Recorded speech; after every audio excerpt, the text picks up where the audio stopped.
Becanovi, aby už do těch videí začal dávat muziku. Aby se toho nebál.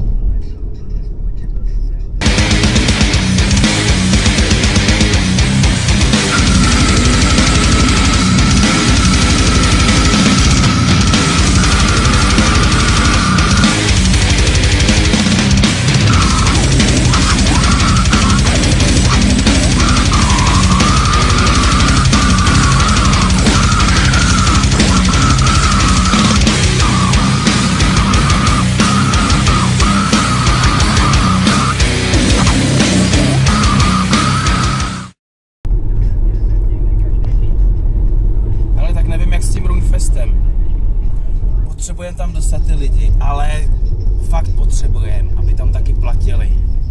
Ale já asi vím, co udělám. Vylosujem VIP vstupenky. Ty lidi si to řeknou mezi sebou, potom co jim je rozdáme. A přijdou tam s nima.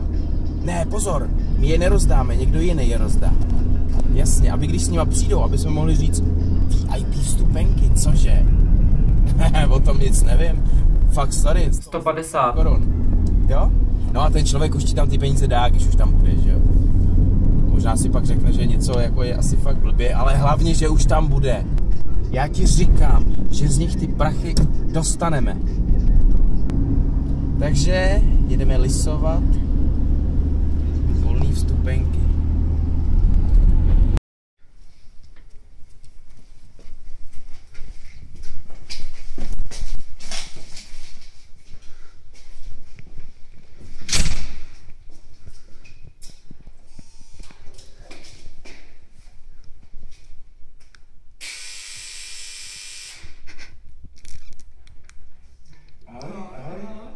Jsou volnou vstupenku na Doomfest. Super, díky. Je pro tebe a až tam přijdeš, tak tě tam pustíme a budeme rádi. Budeme tak rádi, těším se moc. Jo? A díky. Tak se uvidíme. Měj se, ahoj. Ahoj, ahoj.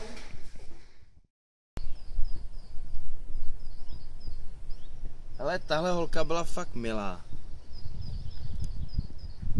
Tý výborný finanční strategie, kterou jsem vymyslel, se budeme držet, ale ten volňásek uznáme. Ta byla fajn.